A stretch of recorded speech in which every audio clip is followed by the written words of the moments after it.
Hello students. आज हम लोग गियर के बारे में कुछ जानकारी लेंगे, तो शुरू करते हैं। गियर आप देख सकते हैं कि ये जो हमने पहले भी डिस्कस किया हुआ था, गियर ये फिगर से आपको बहुत सारी चीज़ें क्लियर हो रही होगी कि गियर का उपयोग किस किस तरह से कहाँ पे किसी मशीन एलिमेंट के तौर पे उसके सहयोगी के रूप में कैसे हम कर सकते हैं, वो इस फिगर से आपको क्लियर हो रहा होगा। और गियर का बहुत ज़्यादा इम्पॉर्टेंट जो उपयोग है वो सबसे ज़्यादा ट्रांसमिशन में किया जाता है। तो वो ट्रांसमिशन आप देख सकते हैं इस फिगर में। दूसरे वाले फिगर में आपको दिख सकता है ये कि ये पर्टिकुलरली जो ये ट्रांसमिशन है ये यहाँ से आया हुआ है। तो ये एक कार है, कार के अंदर गियर का अरेंजमेंट होता है जिसकी जो पावर होती है वो शाफ्ट ड्रिवन होती है जो कि पहियों तक जाती है। तो ये सारा पावर जो इंजन से प्रोड्यूस होता है वह इस पर्टिकुलर गियर के अरेंजमेंट से होते हुए ये शाफ्ट तक जाता है और वहाँ पे पहिए को घुमाने का कार्य करता है। तो उसी गति में गाड़ी जो है आगे बढ़नी शुरू हो जाती है। तो गियर का काम इसी तरीके से अन्य अन्य उपकरणों में अन्य अन्य जगहों पे किया जाता है। तो आप जैसा देख सकते हैं ये एक फिगर है, छोटा सा फिगर है कि एक गियर के अरेंजमेंट से यहाँ पे ये गियर लगा हुआ है यहाँ है। इसके झूला झूलने से क्या हुआ कि यहाँ पे मोशन हो रहा है और मोशन होने के बाद क्या हो रहा है, ये इससे जितने भी इसके साथ अरेंजमेंट्स लगे हुए यहाँ पे वो एक मोशन में आ रहे हैं। वो कहीं ना कहीं एक एक हर तरह के गियर्स का यहाँ पे कॉम्बिनेशन सेट किया हुआ दिखाई दे रहा है और जिससे कि वो उसको कनेक्ट करते हुए और इस पर्टिकुलर ऑब्जेक्ट को वो घुमा रहा है। तो बेसिकली ये फिगर ये दर्शाने के लिए है कि गियर का पावर का ट्रांसमिशन एक एक पड़ाव से दूसरे पड़ाव में किस तरह से होता है। ठीक है, तो हम बेसिकली बात करेंगे गियर के बारे में। तो गियर वही मैंने बताया था, पावर को ट्रांसमिट करने के लिए हम लोग यूज़ करते हैं। इसका उपयोग clock, pump, watering system, house hold appliance में, क्लॉथ के वॉशिंग मशीन और ड्रायर में, पावर प्लांट में, lift, elevator, material handling system, aircraft system और ऑटोमोबाइल के ट्रांसमिशन सिस्टम में हम लोग या लिफ्ट या एलिवेटर में यूज़ करते हैं। तो ये कहीं ना कहीं आप हमने इस पर्टिकुलर बातों को जो हमने रिमाइंड किया है, ये कहीं ना कहीं सबको एक साथ जितने भी हम अभी तक हमारे रोज़मर्रा के उपकरणों को हम देखते आए हैं उनमें कहीं ना कहीं ये सारे अप्लायंसेस इसके एग्जाम्पल शामिल हैं और उस एग्जाम्पल्स में ये गियर का उपयोग होता है। ठीक है, तो पहले भी हम लोग डिस्कस बात किए हुए थे कि ये गियर्स कितने तरह के गियर होते क्या हैं, गियर के कितने तरह के टाइप्स होते हैं। तो ये 5 तरह के गियर होते हैं। पहला spur gear, worm gear, rack and pinion and bevel gear. पिछले वाले वीडियोस में भी हम लोगों ने इन बातों पे किया था, लेकिन ये जो है ये एक ग्राफिकल रिप्रेजेंटेशन है। इसको और बेहतर तरीके से समझाने के लिए कि इसका पर्टिकुलरली प्रैक्टिकल एग्जाम्पल कहाँ पे उपयोग होता है, इसीलिए इस वीडियो को बनाया जा रहा है। ठीक है, तो ये स्पर गियर का जो जो उपयोग है हम दिखा सकते हैं कि जैसे घड़ियों में, पंप में, वाटरिंग सिस्टम में, पावर प्लांट की मशीनरी में, सामग्री से निपटने के उपकरण और कपड़े धोने और सुखाने वाली मशीनों के गति अनुपात की एक विस्तृत श्रृंखला के लिए किया जाता है। बेसिकली ये जो गियर्स का हम लोग यूज़ करते हैं तो ये स्पीड को मेंटेन करने के लिए, कोई भी गाड़ी अगर चल रही है या कोई भी मशीन चल रही है तो वो हम हर समय एक ही स्पीड पे चलना पॉसिबल नहीं है। तो उसके स्पीड का कम और ज़्यादा होना यह गियर के अनुपात से निर्धारित हो सकता है। तो यहाँ पे इस पर्टिकुलर वीडियो को बनाने का रीज़न ये है कि इसके और प्रैक्टिकली डाटा को हम लोग कैसे एग्जाम्पल के तौर पे समझ सकते हैं, उसको बताने के लिए इस वीडियो को हम शेयर कर रहे हैं। उसी तरीके से वॉर्म गियर है। तो वॉर्म गियर का भी जो एक चूड़ीदार गियर होता है जो कि वॉर्म से कनेक्टेड होता है। आपको ये फिगर मैं दिखा सकता हूँ। बेसिकली ये एप्लीकेशन आप देखें कि ये एक चूड़ी है और यहाँ पे वो वॉर्म ये सिस्टम लगा हुआ है। जब ये घूमेगा तो ये इसको टानेगा। तो ये बेसिकली एक इंस्ट्रूमेंट का है, म्यूज़िक इंस्ट्रूमेंट का है।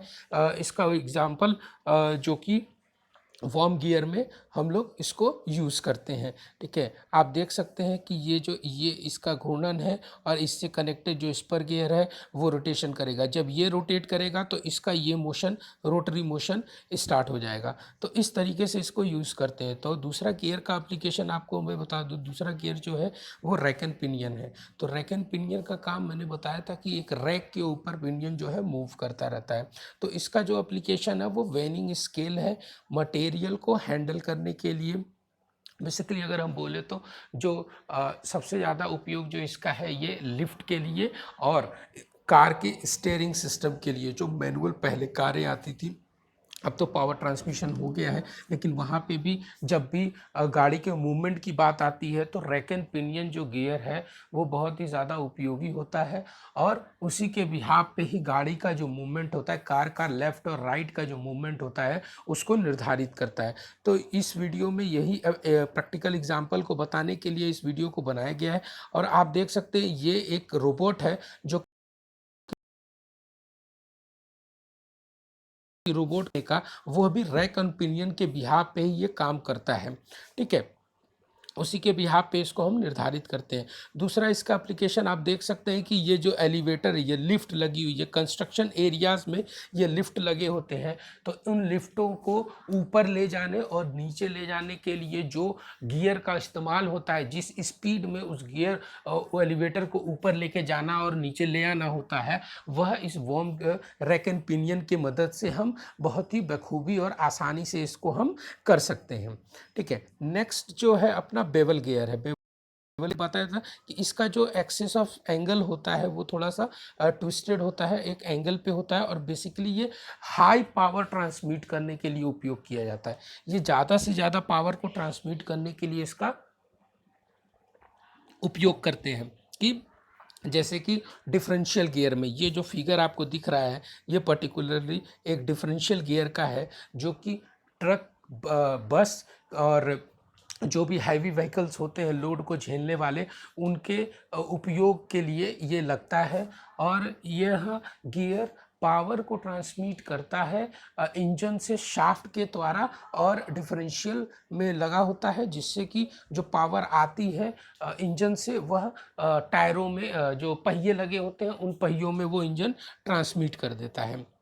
तो बेसिकली आप देख सकते हैं कितने गियर का अरेंजमेंट है, और यहाँ पे बेवल गियर लगा हुआ है इस अरेंजमेंट का, ये पिनियन के साथ लगा हुआ है। जो पिनियन कनेक्ट होता है शाफ्ट से और शाफ्ट कनेक्ट होता है इंजन से। तो इंजन जब पावर ट्रांसमिट करेगा तो शाफ्ट घूमेगा, तो शाफ्ट से जो ये जो पर्टिकुलर बेवल आपका बेवल गियर कनेक्टेड है वो घूमना स्टार्ट होगा। तो उसके अरेंजमेंट से जहाँ पे शाफ्ट में जो पहिए लगे होते हैं वो पहिए घूमना शुरू कर देते हैं। मैंने एक बात और बताई थी कि जो हैंड ड्रिल की बातें बताई थी, तो ये हैंड ड्रिल भी इसी तरह से काम करता है। आप देख सकते हैं जब इसको हम रोटेट करेंगे तो ये ड्रिल अपना काम करना शुरू करेगा, ये रोटेशन शुरू करेगा, और उस रोटेशन के बिहाफ पे हम इसको यूटिलाइज करते हैं। तो इस इन तरह के उपयोगों के लिए अलग अलग तरह के गियर्स का हमने अरेंजमेंट बनाया हुआ है, जिसके बिहाफ पे हम इसको यूटिलाइज करते हैं। नेक्स्ट हेलिकल गियर है। हेलिकल गियर का हमने बताया था कि स्मूथ फंक्शनिंग के लिए, बेटर फंक्शनिंग के लिए हम इन गियर्स को यूज़ करते हैं। ये एक एंगल पे लगते हैं, ये किसी भी एंगल पे सेट करने के लिए होते हैं। बाकी जो गियर्स होते हैं वो किसी भी एंगल पे सेट नहीं, मतलब एंगल पे सेट नहीं कर सकते, वो एक स्पेसिफिक एंगल पे ही सेट होंगे, चाहे वो पैरेलल एक्सिस पे सेट होंगे। बट हेलिकल गियर की बनावट ऐसी होती है कि इसको हम वर्टिकली सेट करके या किसी भी एंगल पे सेट करके इसका उपयोग हम कर सकते हैं।